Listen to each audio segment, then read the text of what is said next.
Hello and welcome to the Pots Trowels podcast. I'm Martin Fish and joined by Jill and Sean. Hello. And we've got lots happening this week, including a visit by me to the new RHS Urban Show in Manchester, where I had a lovely chat with Jason Williams, the cloud gardener. And we've got some questions from regular listeners, a couple on trees. And if you've got a question, make sure you drop us an email, info@potsandtrowels.com.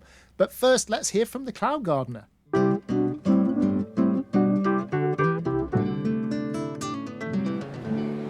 Jason, you're really well known as the cloud gardener for the work that you've done at various flower shows, Chelsea, Tatton. But how did it all start for you as the cloud gardener? Well, it actually started in 2020 on my 18th floor balcony garden, and I picked up a marigold during one of my trips during furlough when we could only go to Aldi or a garden centre.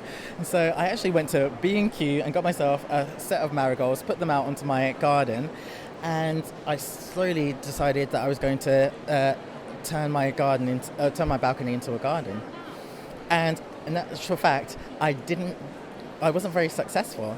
And so I was looking around for some balcony gardening content through social media and on TV to find some inspiration, and there was nothing.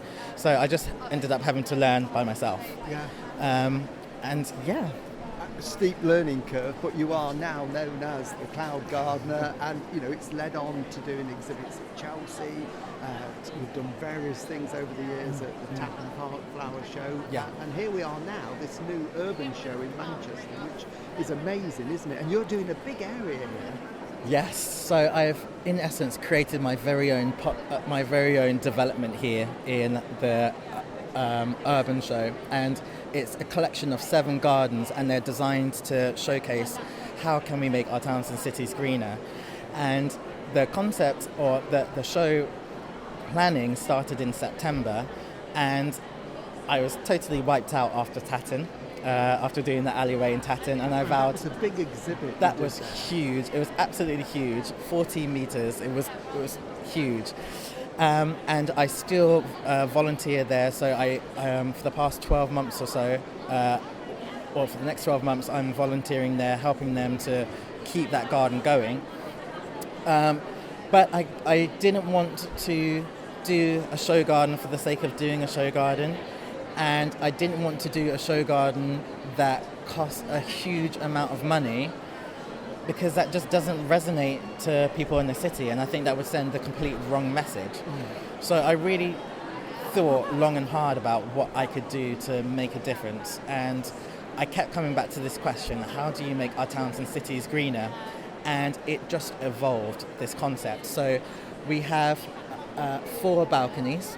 And 4 of these balconies have been co-designed between myself and students from Manchester Metropolitan University through their RISE program.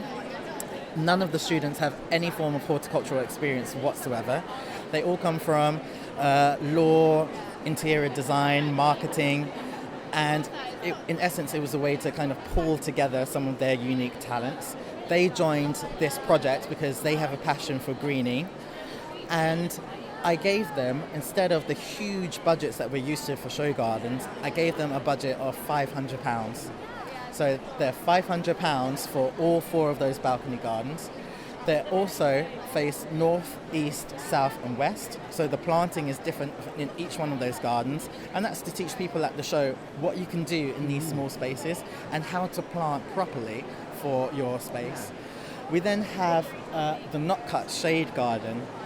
So Not Cut is an absolutely fantastic garden centre, and we have one in Manchester in Ashton. And what I love most about going to that garden centre is there are some that you go there and the team don't necessarily know anything about plants. Sometimes there are students there who are just there for a job, and you go and the plants are half dead and no one seems to care. But Not Cuts, they would not allow that. They have really high standards, and people within those teams really know and care about plants and can help educate. So that's something that I really wanted to showcase. I also wanted to have that form of accessibility. So everything that you see there in that Not Cuts garden, you can actually purchase from Not Cuts. So you can go to the store today and can buy everything and recreate that in your own home, once again as a renter. And then this space here that we're standing in front of is the Urban Cloud Farm. Now this is my shout out to developers. Okay. Developers do a really, really poor job sometimes on their green spaces. And so what I'm showcasing to developers is to have a rethink rather than just your standard car park planting, or just, especially if you've got a housing association, just doing lawn. You could create an allotment space which would then give your community in these towers space to grow. Then the final garden number 7, is the communal space within that development. So often when you have these big, tall skyscrapers, sometimes they come in sets of 3. This communal space will be that area in the middle between those 3 tower blocks. And so normally the developers will just input into a spreadsheet how many shrubs they need for these spaces. The landscaping team will then go and put those in. If you take a walk through that communal space, you will see edibles, you'll see shade planting, you'll see some sunny perennials. There's a real mixture.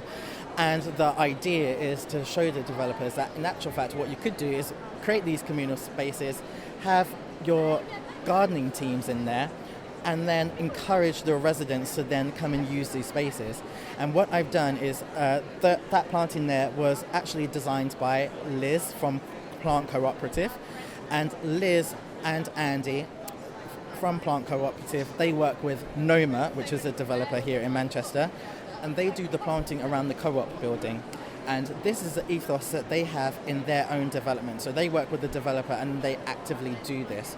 So when I've spoken to developers today at the show, and they've agreed and thought this was a wonderful process, but they had questions about pricing and how do you do this? Well, actually, I brought receipts to the show. So I brought people who actually do this on a day-to-day basis and have done for the past 3 years. So there's absolutely no way that any of these developers can tell me that it cannot work, because these people can.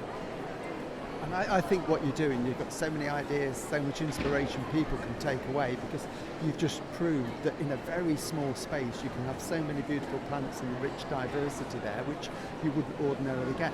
This is Zar that's with me. Zar and I are looking around the show together. Zar, this is Jason. Zar, we've met at Tatton, I you think. have met, and as Zar judges at flower shows and has created Chelsea Gardens. What do you think of this whole idea, Zar? I think it's tremendously important. I really do. I think it's very informative.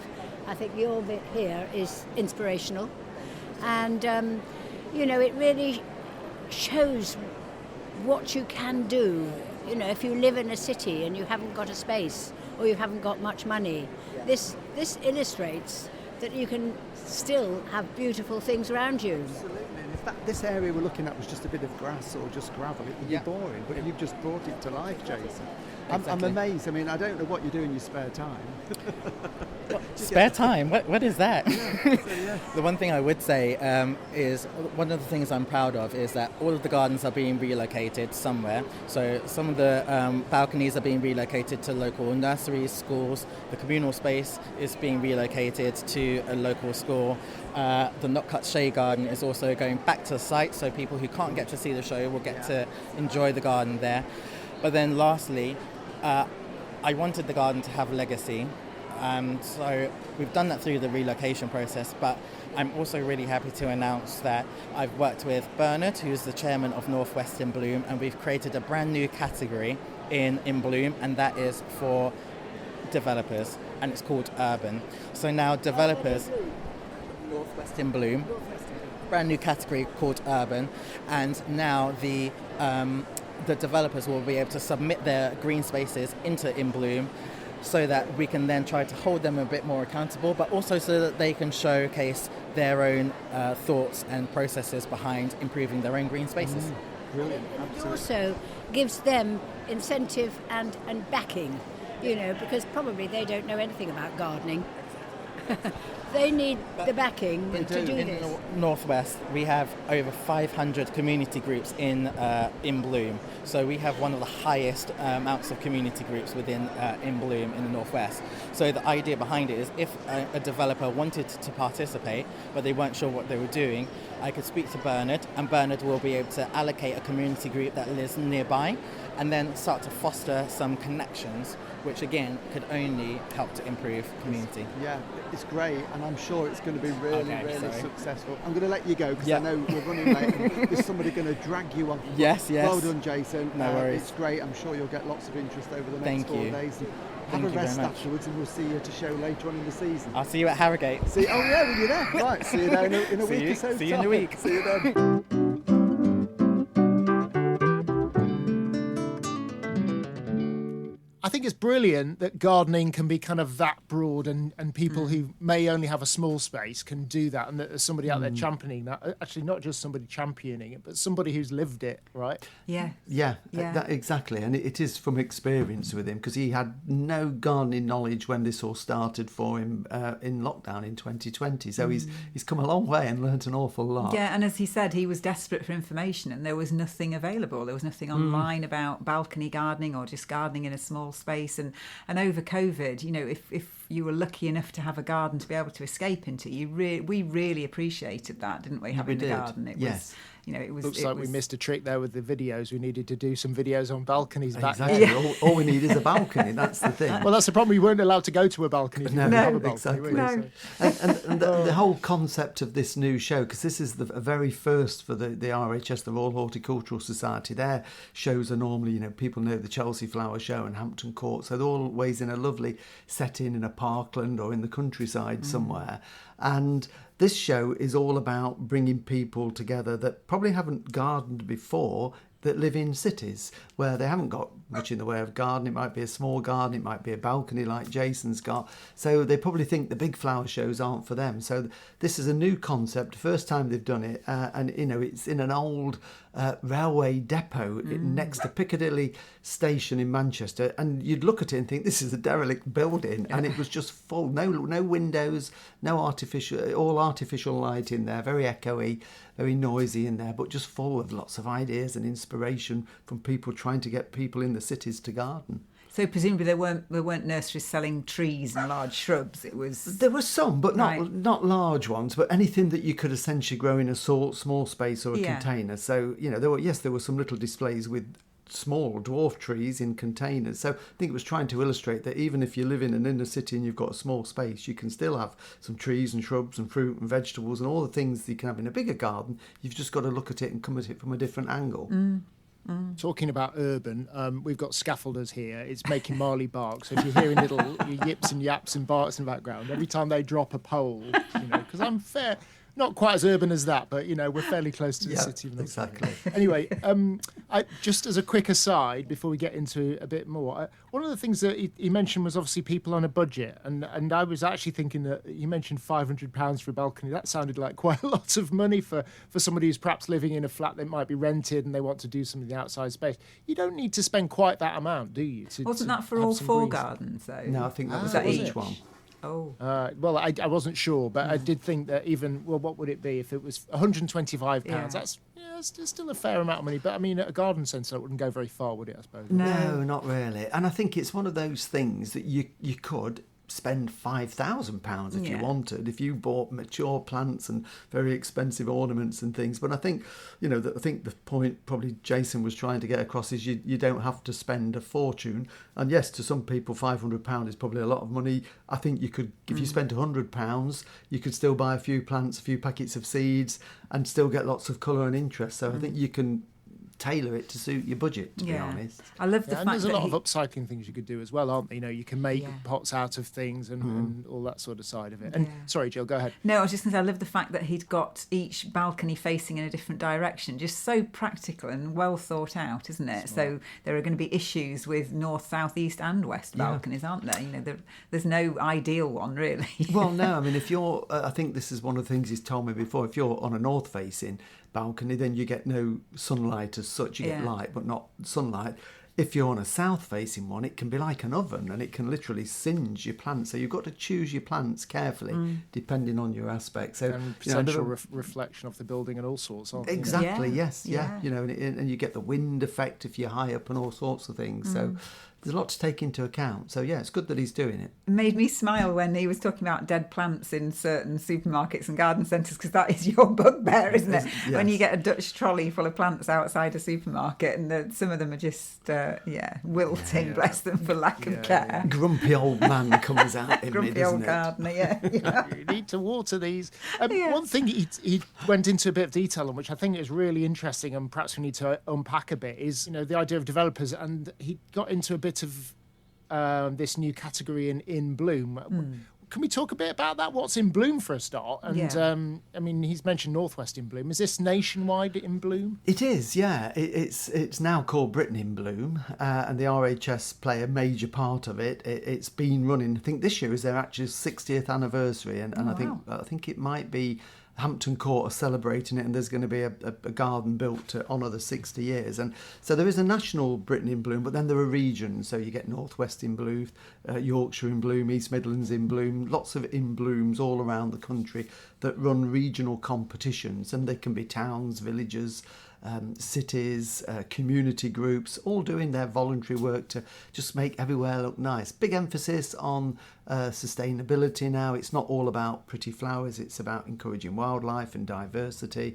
And it's a very active group still on. And it's good to know that even in cities there are people doing their in bloom work, trying to make the cities more attractive and wildlife friendly. It's not just about the day, is it? When the judges come round, you have to sort of show what you've been doing all through the year. Oh yeah, it's an on-year thing, and it's not just about being pretty, as I say, and picking up litter. It is that whole picture, getting the community involved, and sort of getting the message out to schools and everybody. So it's a really, really good organisation, all done by volunteers. And does somebody kind of put forward, I don't know, a roundabout and say, this is our roundabout, please will you judge it? Or do the team come to the whole city and have a drive around and look at the whole thing? Do you know how, is it that? No, well, what will happen is the judges they'll have dates when they come and judge your town, village, whatever it is, and the committee on the In Bloom group will work out a route so they can take them and show them what they want. So there is some sort of planning done in advance. They don't just suddenly appear and say, "Show me your roundabout." You know when they come in, and they all work really hard to do it. It's a great thing. Excellent, good stuff. Remember, if you've got a question for the team, a gardening question, drop us an email. The email address is info@potsandtrowels.com, and if you're not sure how to spell any of that, it's all in the show notes. And we've got some questions coming up in the next part of the podcast, but first let's go back to the show and have a chat with Zar.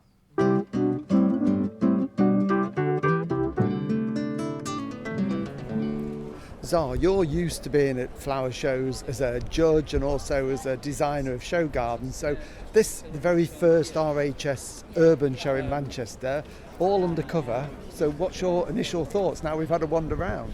Well, I was a bit sceptical to begin with. I didn't know quite how it was going to be and what it would be like underneath the big railway, old railway line. But I think the RHS wanted to show people that they can produce a show for the people living in cities, and especially this Manchester area, which is absolutely fabulous. They have done a really, really wonderful job, and it seems to all the exhibitors seem to have been attracted to the urban bit and changed their perhaps normal exhibits that they might have at Chelsea or Tatton or Harrogate, and tempered it to the urban look, and there's lots to buy. Really nice exhibitors, lots of food and wine. Lots of that, yes, there is, and it smells delicious. Nice the champagne food. bar at the end. Yes, and we might go there. And interesting talks. Yes. We've just been up to see a famous rapper, and I can't remember his name. No, I can't. But he was talking about how important horticulture and gardening is, talking with Tom Massey. So it's a really, really good show. I think so, and I'm impressed by the mix in there because, as you say, it's an urban show. It's designed for people, city living. We've had a chat with Jason, but there's an awful lot of plants in there that would be perfect for growing on a balcony or a small urban garden, and lots of house plants, of course, so that it encourages people to grow inside their homes. So good content. And I hope it'll give people confidence to do more in their houses, to give the pleasure that we get growing outside, that they can grow on their balconies. Absolutely, and the great thing is, because it's all undercover in this old big iconic railway shed here called at Mayfield, isn't it? Whatever the weather outside, and because it does occasionally rain in Manchester, it's fine today, but whatever the weather outside, it's dry in there, so it's not going to be spoilt by the weather. It's brilliant. It's brilliant. It is, good. Yeah. Right, Yeah. shall we have one last look before we go? We might have a glass of champagne, you never know. I think that'd be a jolly good idea, yes. I'll get my wallet out.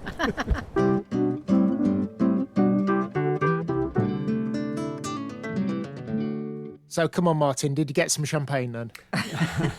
Sadly, no. We would have done, but we were in a rush. We had to get a taxi. Zar is a garden designer. Her name is Zar Tolmash. She's a garden designer, and we judge at flower shows together. So we'd been to a committee meeting at RHS Bridgewater the day before, so it was a flying visit to look at the urban show, and we both had to get away. But it was really good, really enjoyed it, and I think for the first one they've got something to build on, and there's lots of people there. Couldn't believe how many people were there, so there's obviously a need for urban shows. Brilliant, that's fantastic, and I look forward to hearing your rapping later after, getting some influence. Well, I'm going to do a garden rap. No.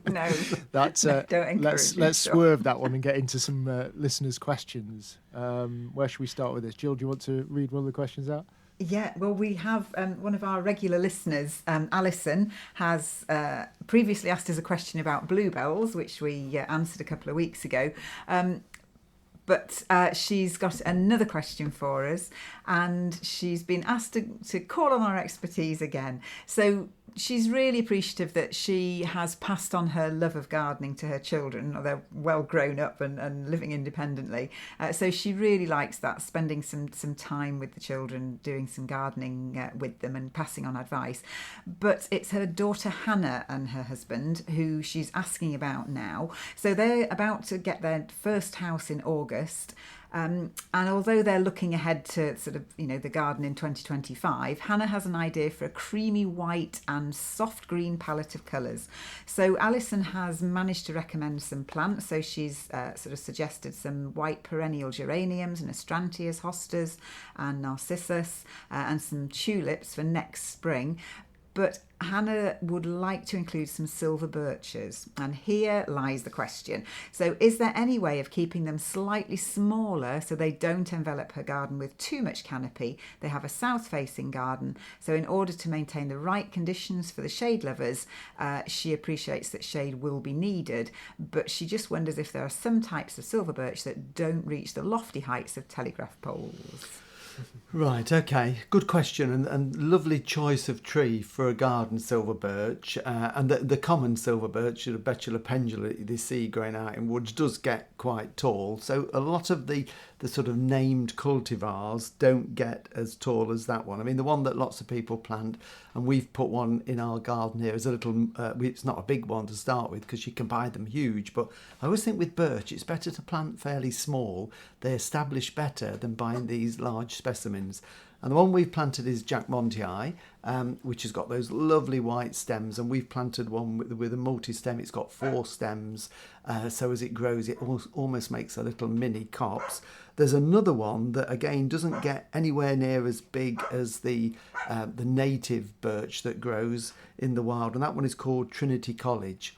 And that one again, beautiful white bark, same graceful shape as the birch, but it's a much smaller version and makes it ideal then for smaller gardens. And another one that is worth growing, and not one I've planted myself personally, but it's one that if we got room and I could squeeze it in, Mrs. Fish, I probably want. It's called Snow Queen. Again, it's got beautiful white stems. So there's 3 there that would be ideal for a garden situation. You can buy them, you see them in some garden centres and nurseries, and they're sort of 20-year-old trees in, you know, pots that are 4 feet across, and the trees are 15 feet tall. And I think sometimes birch just don't settle in well. So I would buy one from a garden centre in a 10-litre pot. It's like a 2-gallon bucket, 10 litres, and the tree might be, you know, 4 or 5 feet tall, something like that. So it's still going to be 2 or 3 years old, so it's not a small sapling, but they get the roots out and establish so much quicker. Good stuff. So we've got another question in from a regular listener, Jim, over in the United States.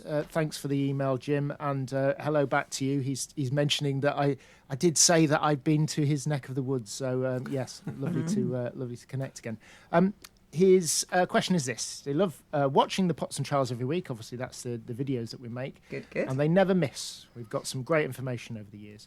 They live in Concord, Massachusetts in the United States, and they've got a large perennial bed with a number of fairly young plants. So there's quite a bit of space that they cover with bark mulch. And the bed is overhung by a large maple tree, which sheds its Samaras in vast quantities in the spring. I'll ask you what Samaras are in a minute, Martin, but to finish the question first. If we put down the bark mulch early, they fall and fall, making a layer on top of the mulch, and we spend hours picking them off before they sprout, since blowing or raking would disturb the mulch. So if they mulch later after those Samaras have dropped, would the layer of mulch suffocate them and stop them from sprouting, or would they just fight their way through? So I'm guessing Samaras are seed pods or something, are they? Yes, they are. And if you think of a seed like an acer or, you know, the sycamore, which is a type of acer, of course, they're a seed, a little round seed, and similar to an ash tree as well that we get.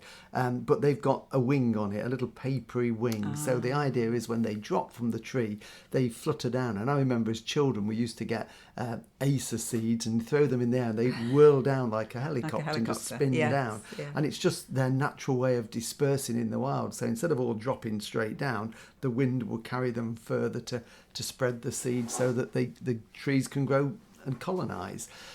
So yes, it's a problem. The mulch.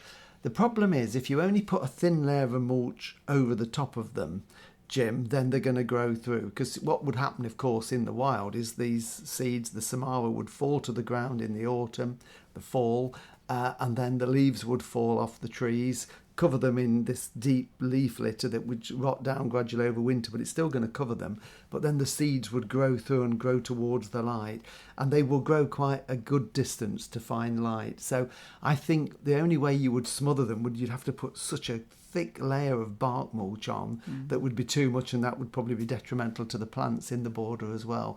So I think really the only way is potentially, you know, pulling them out while they're nice and small. So just spend a happy afternoon, store up a few of our podcasts. Yeah, listen to a podcast. And just go out there with your headphones on and, you know, pull your Samaras to your heart's content. Fantastic. Yeah. All right, good stuff. Well, there is one other question that popped up on a YouTube, and one of our YouTube videos from a couple of years ago, how to take shrub cuttings. Melissa Tracy asked, how do you know when it has enough roots to repot or put in the ground? So if you've taken a cutting and you've put it in a pot, in fact, we'll put a link to the video in the show notes if people want to see how to do that. And then how do you know when the next stage happens? Yeah, good question. It is a good question, that, because the one thing I always tell people is when you put cuttings in pots or trays to try and keep pulling them to see if they've got roots. Oh, but you've got to, haven't you? I know you It's have, too tempting. But if you do it too often when those roots are forming, you're going to damage them. So normally, when the top part of the cutting starts to produce new leaves or new shoots, that's an indication it's rooted. And very often, if you're growing them in small pots or these cell trays, plug trays, if you look, you'll see a root coming out the bottom of the drainage hole. So, you know, look for signs of growth and a root coming out the bottom, and then gently, you know, take it out, and you should be okay. So, but don't just keep pulling them a week after putting them in, otherwise you'll never get That'd be me. I've not got the patience for this. Just a reminder, if you've got a question for the team, drop us an email, info@potsandtrowels.com. Exactly. And I've got a few jobs just to finish off if we've got time, very quickly, just in case people are looking for something to do in the garden, because, you know, here we are now, it's third week in April, which is quite cool here in the UK at the moment. The weather's been mild, now it's turned a bit cool. Oh, it's still a bit wet though. It's still wet as well. We're getting rain and cold nights, and we've had some really cold nights and a bit of ground frost over the last week here. So just be cautious if you're thinking of putting out any tender plants into the garden. Just hold back. You know, we can, in most parts parts of the UK get frost right into, well into spring, May time. Certainly where we are in Lincolnshire, it's usually late in May before we're frost free. So if you've got tender plants, just keep them in a cold greenhouse or protect them with some fleece. You can do a little bit of pruning on your evergreens. Good time to do it if you've got any evergreens that are getting a little bit big. Now's the time to get your secateurs and just give them a tidy up. Don't always have to trim them over and make them into a ball. You can still keep their natural shape. But if you do it now, they'll make that flush of new growth. And we're sowing beans, runner beans and French beans. We're doing them in the greenhouse. But again, it's too cold here to put them directly in the garden. We'd have to probably wait a few more weeks to sow the seeds into the soil. So we start them off in trays. And they do really well that way. They do, and one of our Pots and Trowels video is talking about that, so you can have a look at exactly how to do that. Exactly, I think that's the one that's out at the moment, isn't it? So yes, so have a look at putting your seeds in, and then you get these wonderful beans later on in the summer. You have planted far too many. Well, I like beans. You can never have too many beans. I think there are still some in the freezer from last year, though, so we need to eat those. Send me some. Yeah, there you go. Could I just little? I'm not that we're always patting ourselves on the back here, but did you realise we've hit 1 million views on YouTube? 1 million views. Wow! Oh, thank you. 1 million views across all the videos. So there you go. Just a little self-celebration. Brilliant. Right. So yeah, if you've not watched our videos before, you've happened upon the podcast. Obviously, all the links are in the show notes. You can go and watch. We do a weekly video every Thursday where Martin shows you something to do in the garden or meet somebody really interesting or an expert in their field and we have a chat with them. We do, yeah. So yeah, and of course the podcast, we'll be back with you again next Sunday. So speak to you then. Bye. Bye.